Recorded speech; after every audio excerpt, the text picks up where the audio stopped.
गरीबों के लिए, दलितों के लिए, वंचितों के लिए, पीड़ितों के लिए, ये कह लीजिए कि दलितों के लिए एक मंदिर था वो 12 जनपद, एक पता था पूरे देश के दलितों के लिए, चाहे वो अच्छे दिन हो या उनके लिए बुरे दिन हो, चाहे कोई चिकित्सा के लिए आता हो या कोई सरकारी कोई मदद के लिए आता हो।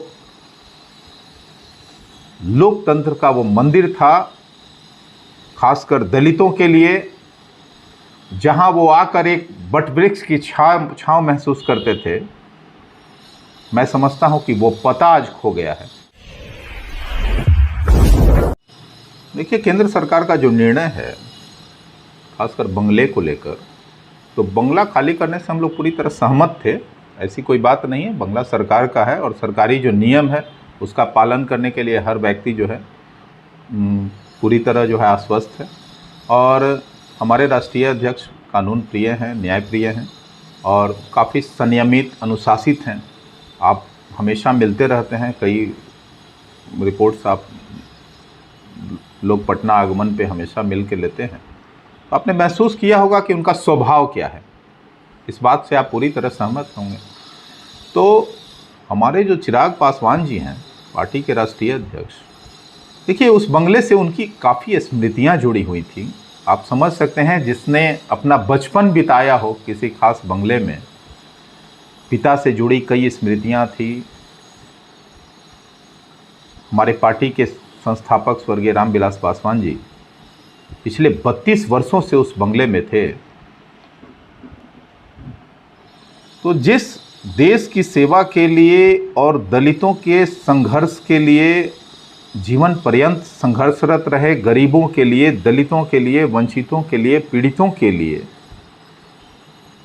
ये कह लीजिए कि दलितों के लिए एक मंदिर था वो 12 जनपद, एक पता था पूरे देश के दलितों के लिए, चाहे वो अच्छे दिन हो या उनके लिए बुरे दिन हो, चाहे कोई चिकित्सा के लिए आता हो या कोई सरकारी कोई मदद के लिए आता हो।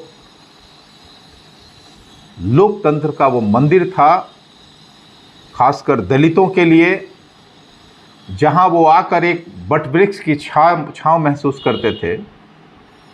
मैं समझता हूं कि वो पता आज खो गया है। चिराग जी ने बताया कि 100 से ज़्यादा लोग, तकरीबन 100 लोग बेघर हो गए हैं।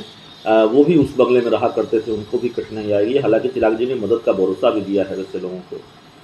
तो हमारे तो पार्टी के संस्थापक स्वर्गीय रामविलास पासवान जी जब मंत्री हुआ करते थे, तो पूरे देश के दलित वहाँ, चाहे वो चिकित्सा को लेकर, दिल्ली में किसी निजी कार्य को लेकर, उस बंगले में आकर रहा करते थे। उनके भोजन और आवासन की व्यवस्था होती थी।